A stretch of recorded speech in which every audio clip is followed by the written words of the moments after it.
육지보다 한 발 늦게 봄이 찾아오는 곳이죠. 지금 제주 바다는 봄맞이가 한창인데요. 자, 오늘 콘텐츠 안테나에서는 제주의 봄바다를 더욱 풍성하게 해주는 해조류, 해조류에 대해서 이야기를 나눠볼까 합니다. 함께 이야기 나눌 세 분 먼저 모시겠습니다. 세 분 안녕하세요. 어서 오십시오. 안녕하세요. 네, 한 분씩 소개 좀 해주실까요? 예. 저는 한국해양과학기술원 제주연구소 열대 아열대 연구센터에서 근무하는 최성경이라고 합니다. 네, 반갑습니다. 그리고요. 네, 저는 제주도 해녀협회 회장 김계숙입니다. 네, 반갑습니다. 마지막으로요. 네, 안녕하세요. 저는 해양시민과학센터 파란에서 활동하는 신수연이라고 합니다. 네, 반갑습니다. 어서 오십시오.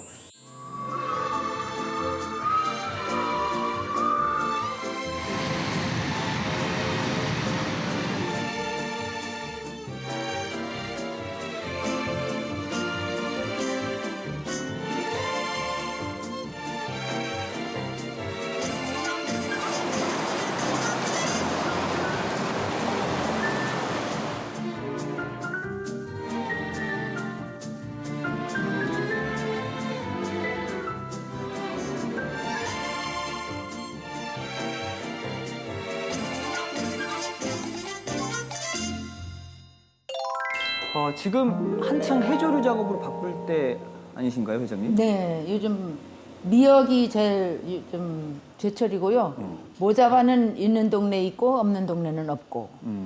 톳도 옛날에는 너무 많이 있어가지고 골치 아팠는데 요즘은 먹을 것도 없습니다. 옛날에는 진짜 처치 못할 정도로 많았었는데. 많았는데, 네. 근데 저는 뭐 바다에도 봄이 왔구나라는 걸 그 식탁을 보면 알 수 있더라고요. 네. 봄 식탁에 그 톳 무침만 딱 나오면 아, 봄이 왔다 이렇게 느껴지거든요. 당연하죠. 네. 톳을 이제 해다가 삶아서 된장에 무치면은 이제 집에서도 그 톳을 먹지만은 톳무침을 먹지만은 이제 밭에 가가지고 일을 하다가 점심때 되면은 이제 그걸 이제 물만 섞으면은 냉국이 돼가지고 예 그렇게 먹고 이제 모자반은 옛날에 많이 났을 때 뭐 지금도 뭐 가끔 어디서 나가지고 사용도 하고 있지만은 가문잔치 썼으니까 가문잔치. 요즘은 뭐 식당에 가가지고 하루로 하여 싹 넘겨버리지만은 옛날에는 한 3, 4일 걸려가지고 집에서 잔치를 하는데 돼지 삶은 물에 모자반 넣고 국 끓이고 거기다 배추 좀 넣고 하면은 한 사람 옆에 사람 죽어도 모르게 맛있었는데 몸국이잖아요. 이제는 그게 너무 그정이 아쉬워요 지금. 그러니까 해녀 밥상에 빼놓을 수 없는 게 이런 몸국이나 톳 무침 뭐 이런 거잖아요. 두 분 혹시 많이 드셔보셨어요? 저도 몸국 먹고 그 배지근하다 이런 표현을 쓰시던데 맛 표현으로 되게 뭔가 깊고 그 든든한 그런 느낌의 그 몸국 먹고 되게 맛있게 먹었던 기억이 있고요. 최근에는 저는 톳밥이나 꼬시래기 이렇게 묻혀서 나온 약간 비빔면처럼 생긴 비빔당면처럼 생긴 약간 그런 긴 해조류가 있는데 그걸 이렇게 묻혀서 먹기도 하거든요. 그게 맛있더라고요. 이게 무슨 해조류예요, 이게? 홍조류입니다. 홍조류고 주로 식용으로 많이 쓰고요. 정식 이름이 네, 꼬시래기. 네. 아, 그래요? 식당에 밑반찬에 자주 나오는데 아마 드셔보셨을 것 같긴 해요. 씹히는 맛이 꼬들꼬들해가지고 꼬시래기. 그러면 우리 연구원님도 네. 많이 드셔보셨어요? 네, 제주도에 내려온 지 저 10년 정도 됐는데요. 딱 제주도에 내려온 첫날 구내식당에서 밥을 먹었는데 국으로 몸국이 나오고 디저트로 한라봉이 나오더라고요. 그래서 여기가 제주도구나 그렇게 느꼈던 적이 있습니다. 그래서 그 이후로 몸국도 즐겨서 사 먹기도 하고요. 그 이후로도 구내식당에서는 다양한 해조류 중심의 반찬들 또 뭐 해조류 비빔밥이라던가 아니면 아까 말씀하셨던 톳무침이나 파래무침 이런 것들이 자주 나오곤 합니다. 네. 이런 거 보면 우리나라가 정말 그 해조류 소비량으로 해야 될까요? 수산물 소비량이 굉장히 맞아요. 제가 되게 많은 것 그 같아요. 통계를 굉장히 흥미롭게 봤었는데 그 외신에서는 지구를 살리는 한국인의 식단 이렇게 표제로 기사가 나간 적도 있더라고요. 그래서 해조류를 즐겨 먹는 것에 대해서 굉장히 신기해하는 그런 기사였는데 실제로 통계를 보니까 수산물은 어류가 있고 뭐 폐류가 있고 해조류가 있잖아요. 근데 전 세계 사람들은 어류는 좀 비슷비슷하게 먹는데 한국이 이제 전 세계 평균의 한 3배 정도를 먹는데요, 수산물을. 근데 이제 이 압도적인 차이가 난 게 보니까 이제 해조류하고 폐류인데 그 중에서도 해조류를 가장 많이 먹더라고요.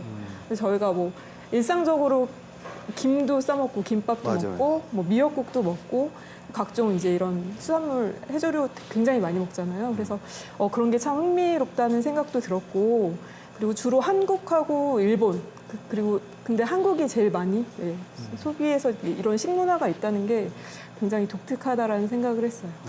지금 저희 바다가 있어서 그런지 지금 느껴지세요? 바다 내음과 동시에 약간 해조류 냄새가 나는데, 그러니까 우리가 흔히 알고 있는 뭐 미역이라든지 김, 뭐 파래, 아까 우리가 말한 톳, 모자반 이게 다 해조류인 거죠? 네, 해조류가 맞습니다. 흔히들 해조류하고 해초류하고 많이 혼동을 하시는데요. 아까 말씀하신 그런 뭐 미역이라던가 모자반, 톳, 감태 이런 것들은 전부 다 해조류입니다.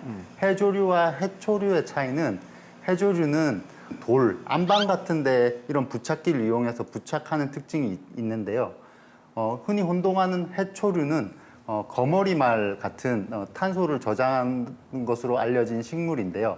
그 식물들은 모래나 또는 뻘 같은 지역에서 뿌리를 내리고 그 뿌리를 이용해서 영양분을 흡수하는 그런 완전히 다른 고등한 현화 식물이라고 할 수 있습니다.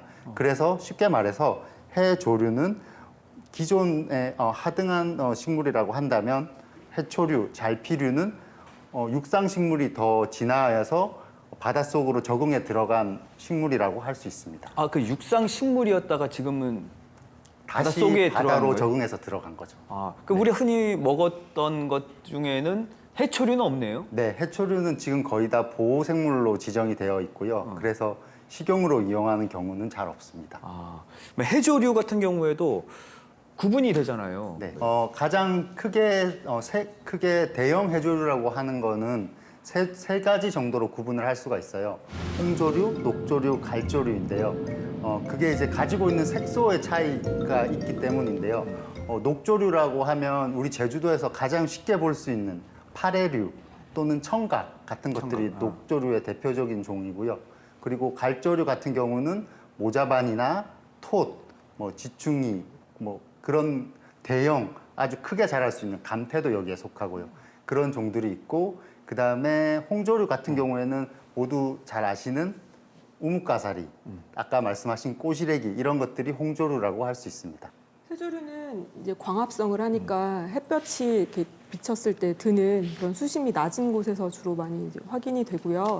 그다음에 물이 빠졌을 때 이렇게 썰물에서 드러나는 조간대나 조수웅덩이 뭐 이런 데서도 확인이 되기도 하고 제가 2월, 3월에 저는 이제 스쿠버 다이빙으로 이제 바다의 산호나 해조류 이런 것들을 조사하는 것들을 하는데 이번에 봤을 때는 이제 뭐 감태군락을 좀 봤었고요. 뭐 그다음에 옥덩굴이나 부쳇말처럼 그다음에 홍조류 중에 산호말류 있잖아요. 그런 것들이 좀 많이 보였고 보통 이제 많이 말씀하셨던 그런 갈조류 중에 모자반이나 이런 것도 예전에는 모자반에 약간 그 모자반 열매에 약간 그 공기가 동그란 거? 있어서 네, 이렇게 맞아요. 쭉 이렇게 부력 작용을 해서 예전에는 이제 숲처럼 빽빽해서 이렇게 수면을 향해서 쭉쭉 뻗어서 바다숲처럼 보였다라고는 하는데 저는 한 5, 6년 전에 한번 그런 걸 이제 보긴 했는데 최근에는 그런 거 보이지 않고 물이 수온이 상승해서 그런지 좀 난대성에 많이 자라는 그런 해조류 작은 홍조류나 그런 이제 부쳇말 같은 것들을 많이 봤어요.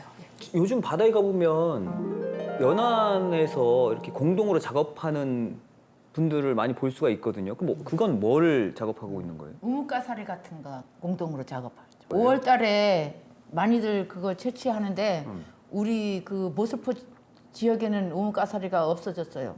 한 3년 됐는데 그게 그전에는 엄청 많았었는데 요즘은 저 행원 쪽들에 평대 그 우도 그쪽 또래는 이제 5월 1일 날부터 시작해가지고 5월 말까지 그 우뭇가사리를 하는데 그 같이 이제 공동으로 작업해가지고 나누는 어촌계도 있고 그렇지 않은 어촌계는 이제 개인만씩 하는 어촌계도 있고 그렇게 알고 있어요. 예. 보통 물질은 개별적으로 하잖아요. 그 어촌계 내에서 나이 든 분들이 많고 좀 열악한 그 사람들이 많으니까 좀 그거라도 공동으로 작업을 해가지고 좀 나눔의 정신으로 좀 나눠 갖자 이런 식으로. 제주 바다가 해조류가 잘 자랄 수 있는 환경은 맞나요? 햇볕이 잘 들고 그 수온이 굉장히 중요하다고 들었는데 15도에서 17도 사이에 수온이 유지가 될 때 이제 그 해조류가 쭉쭉 잘 이제 성장을 하고 포자 번식을 할 때도 그 마라도 가파도에 이제 미역이 싹 실종되는 사라지는 2019년 20년에 이제 그런 현상들이 보고가 됐었는데 그때도 포자 번식을 할 때 이제 25도씨 수온이 계속 일주일 이상 유지가 되면 그게 아예 번식이 안 된다고 네, 들었는데 그런 수온 상승 때문에 사실 지금 제주 바다는 해조류가 잘 자라기 좋은 환경이다라고 말을 할 수 지금은 있을까 아니다. 싶습니다만 어떻게 생각하세요, 박사님? 어때요? 네. 실제로 제주도는 우리나라에서 해조류 생산이 가장 높은 지역 중에 하나고요. 전남하고 더불어서 예전부터 해조류를 해녀분들이 많이 작업을 하셨습니다. 제주도는 기본적으로 원래 크로시어 해류의 영향을 받는 해역이기 때문에 기본적으로 전체 외의 바다는 영향염이 낮습니다. 그런 영향염이 낮은 바다에서는 다양한 해조류들이 계절에 따라서 출현하기 때문에 해조류의 다양성이 매우 높을 수가 있습니다. 제가 관찰해본 바로는 성산 일부 지역에서는 조간대에서 아직도 영향염이 낮게 유지가 되는 것이 확인이 되어졌고 거기서는 종 다양성도 매우 높게 나타나는 것이 확인되고 있습니다. 실제로 제주도 우리나라에 분포하는 해조류가 한 700종에서 1000종 정도 된다고 알려져 있어요. 그 중에서 한 70% 되는 500종 이상의 종이 제주도에 서식한다고 알려져 있기 때문에 해조류 다양성이 매우 높거든요. 그리고 조간대에 사는 종들뿐만 아니라 조화대에 아까 말씀하신 감태군락이나 이런 데 함께 어우러져서 사는 다양한 종들이 있는데요. 그런 종들 같은 경우에는 문섬, 범섬, 보호지역 그런 조화대에서는 수심에 따라서 매우 다양한 종이 출현하고 있습니다. 예전에 정말 해조류가 많았을 때는 살림에도 큰 보탬이 되지 않았나요? 당연하죠.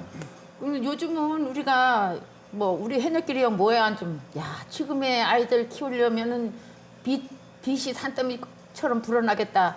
수입은 없고 아이들 씀씀이는 커지고 요즘 물질 해가지고 아이들 공부시키고 용돈 주려면은 돈이 없어서 못 하겠다고 얘기를 많이 해요. 그 옛날에는 어땠어요? 옛날에는 우리가 버는 돈으로 공부도 시키고 집안 살림도 하고 용돈도 아이들한테 넉넉히 주고 우리 애들이 지금 얘기하는 말이 우리는 엄마가 물질해서 돈을 버니까 용돈에 구애받지 안 해가지고 학교도 다니고 했다. 다른 친구들은 보면은 용돈 한 번 타려면은 한 일주일 걸려도 못 타가지고 징징대는 아이들이 너무 많았다. 그렇게 얘기를 합니다. 그날 너는 호강인 줄 알아? 엄마 잘 만난 줄 알아? 아니 얼마나 많이 버셨길래 그러니까. 한 16년, 15년, 17년 그 사이에는 해섬도 많이 나고 소라도 많이 나고 바다에 가면은 모자반 감태 그것이 전부가 아니고 그 자풀이 많이 나요. 바다가 좋으면은. 그래서 그런 걸 먹고 우리 세대는 톳을 말려가지고 이제 수협에 개통출하를 해가지고 수협에다가 네, 팔았지만은 미역은 이제 우리 세대는 좀 미역 돈은 좀 못 보고 옛날 어른들은 미역해서 밥 사고 막 하는 사람도 많아요. 네. 그리고 중간에는 갈래봉 곰보가 바닥에 깔려가지고 물질 안 하던 사람도 고무 챙겨 입고 바다에 나오는 그런 현상이 일어나가지고 그때는 우리 모슬포 수협이 이제 생기지 않을 때 서귀포 수협에 이제 거기에 이제 우리가 있을 때니까 엄청 그 돈을 그렇게 많이 벌어가지고 서귀포 수협에 다 일조를 했습니다. 제가 제주 생활사라는 책을 읽었었는데 거기에 이제 과거에 이제 해조류와 관련된 제주 바다 마을에 대한 관련한 기록들이 있더라고요. 근데 기본적으로 해조류가 해양 생태계의 기초를 이룬다 그런 얘기들 하거든요. 그 갑각류나 어류나 다양한 이제 해양 생물이 산란을 하기도 하고 그걸 먹이원으로 먹기도 하고 그 같이 자라는 그런 공간인데 이제 여러 이유로 소온도 상승하고 뭐 연안도 오염되고 하면서 해조류가 급감하면서 이제 거기 기대어 사는 다른 페류들도 이제 급감하는 현상을 보이는 것 같고, 그리고 제가 이제 읽었던 그 생활사 책에서는 마을별 기록에서 이런 표현도 있더라고요. 듬북을 그 조무라사 산다 이런 표현이 있는데, 듬북이 밭에 거름을 주는 해조류 종류를 얘기한대요. 그래서 먹는 몸이 있고 그다음에 거름 몸이 있다. 그래서 거름용으로 사용해서 예전에 보니까 마을별로 이제 누가 요거를 채취해가지고 밭에 이제 거름으로 줄지. 근데 그것 또한 1970년대까지는 화학 비료가 좀 이렇게 보급되기 전에는 그렇게 많이 이제 살았었는데 80년대 넘어가면서부터는 이제 그런 기록도 중단되고 화학 비료를 많이 쓰면서 이제 과도하게 쓰면서 이런 이제 영양염도 많이 그 연안으로 이제 좀 배출이 되고. 기후 변화로 인한 수온 상승 이런 영양 다 상승 작용을 일으키면서 해조류가 이렇게 급감하고 페류들도 사라지고 이런 게 이제 연쇄적으로 나타나는 것 같아요. 저는 해조류의 다양성이 풍부한 곳을 얘기할 때 아파트에 잘 비교를 하곤 합니다. 우리가 이런 평지가 있으면 거기에 초가집 하나를 딱 지으면 한 집만 살 수 있잖아요. 근데 거기에 아파트를 15층짜리를 짓는다고 생각해 보십시오. 그러면 여기에 다양한 사람들이 어울려 살 수 있어요. 그러면 이 아파트가 생기면 그 주변으로는 식당도 생기고 뭐 놀이터도 만들고 애들도 뛰어놀고 이렇게 마을이 크게 형성이 되잖아요. 그거하고 비슷하다고 생각을 하시면 돼요. 해조류가 큰 해조류가 있으면 그 빛을 어느 정도 막아주는 역할을 하거든요. 그러니까 아까 해녀 회장님이 말씀하셨던 것처럼 그 밑에는 또 작은 다양한 해조류들이 생기게 돼요. 그러면 그걸 먹기 위해서 또 다양한 동물들도 오고, 그리고 그 밑에서 물고기들도 알을 놓고 소라들도 알을 놓고 걔네들을 키우는 집 같은 구조적인 역할을 하게 되는 거예요. 그래서 이 해조류는 직접적인 먹이원이 되기도 하지만 간접적인 먹이원이기도 하면서 그 다른 동물들이 살아갈 수 있는 터전이 되는 구조적인 역할도 하는 거죠. 그래서 매우 중요한 역할을 한다고 할 수 있습니다. 또 그 해조류를 원료로 해가지고 뭐 만들 수 있는 것도 또 여러 가지 있다고 하더라고요. 그렇죠.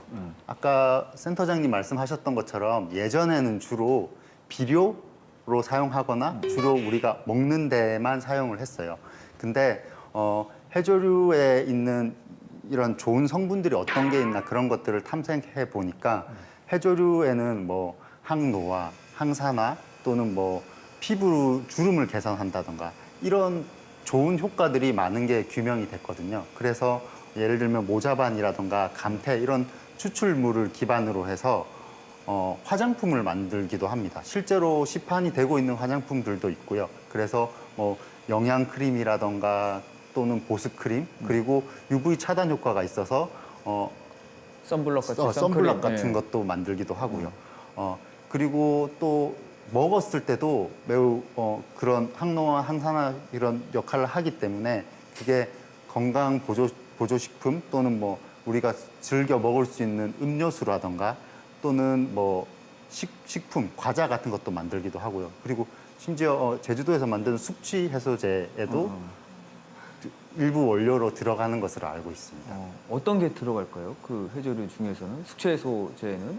그거는 제가 한 부분이 아니라 잘 모르겠고요.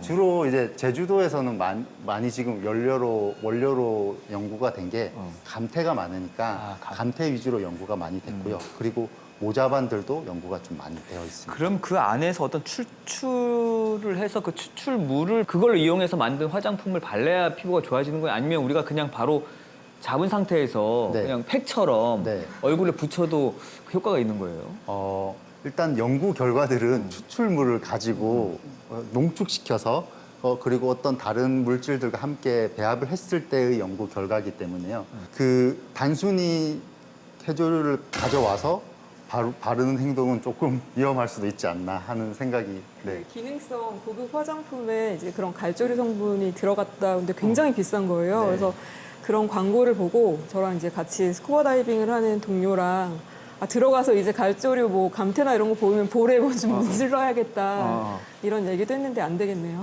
왜냐하면 감태를 만약에 바다에 따서 바로 문지르신다면 아까 말씀드렸지만 이 감태에는 감태만 있는 게 아니에요.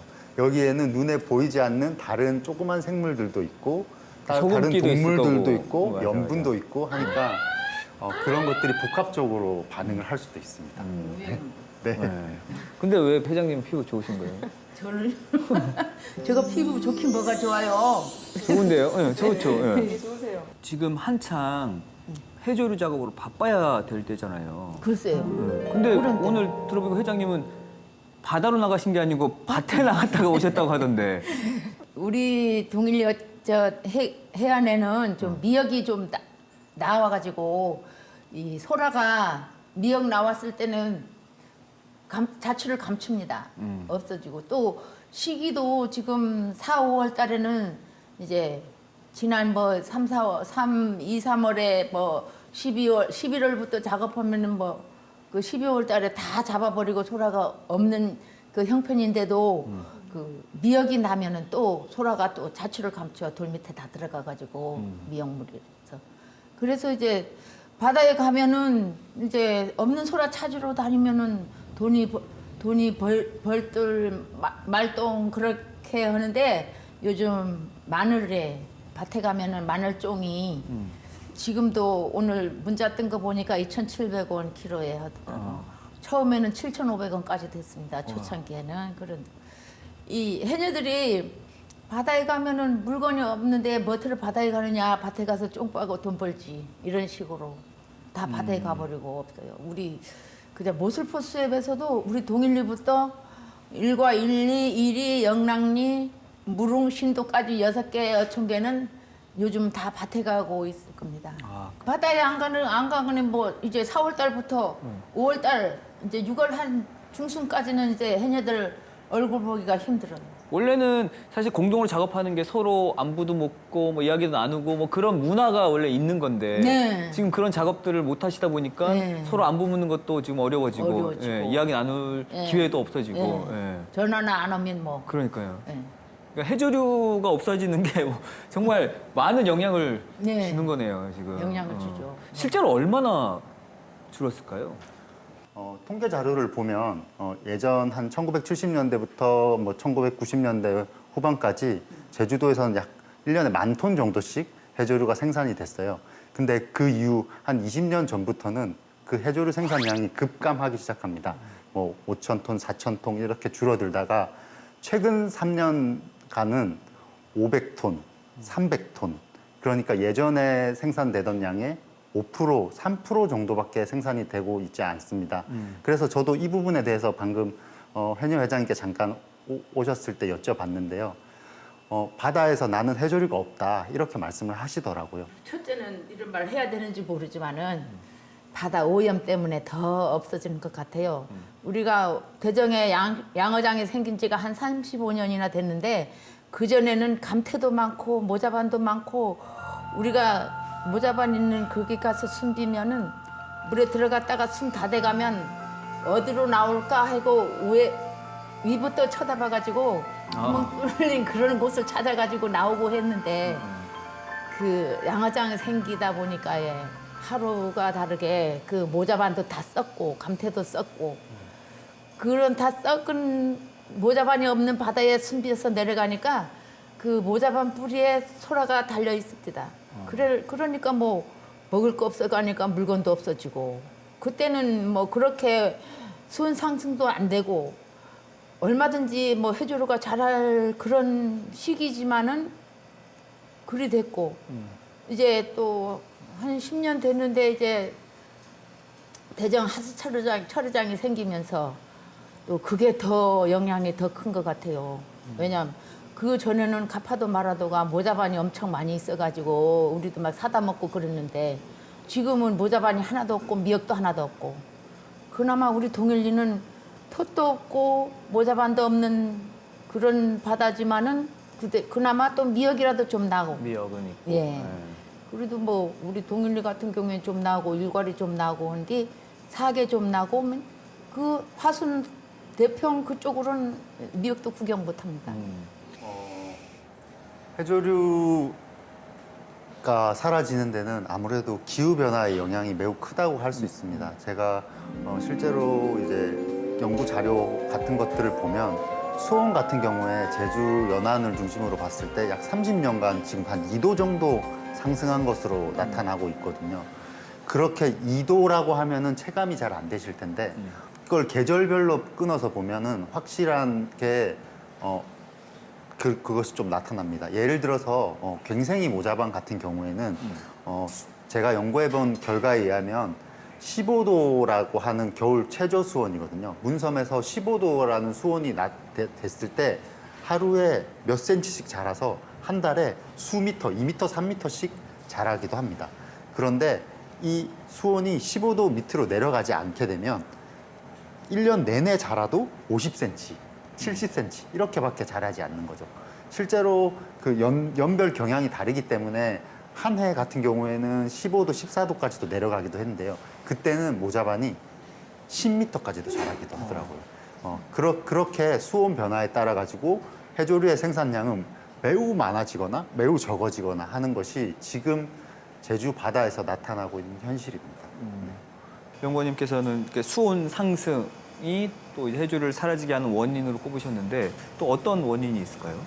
그 해녀 회장님 말씀하신 것처럼 이제 뭐그 육상 양식장에서 계속 나오는 그런 이제 배출수에도 각종 뭐 사료 찌꺼기나 여러 이제 연안을 오염시키는 그런 원인들이 있고요. 뭐 발전수의 그 온배수가 또 수온을 더 상승시키는 것도 있을 거고 생활 하수나 폐수 뭐 그런 이제 수질 관리가 좀 안 되는 것도 큰 영향을 미치는 것 같아요. 그래서 그거는 관리 안 되는데. 기후 변화로 인한 어떤 이상 기후가 계속 나타나는 거는 사실은 뭐 전 지구적인 문제니까 좀 까마득해 보일 수 있는데 뭐 지금 말한 이런 연안의 오염이나 부유물이나 이런 문제는 사실 우리가 노력하면 바꿀 수 있는 것들이어서 그런 노력들이 좀 필요하지 않을까 생각하고 있어요.